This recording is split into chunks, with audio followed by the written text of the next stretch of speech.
বলছি। এদিকে দাঁড়িয়ে বলো, ছুটি। রবীন্দ্রনাথ ঠাকুর।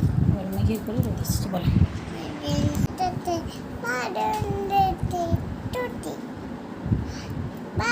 আজ আমাদের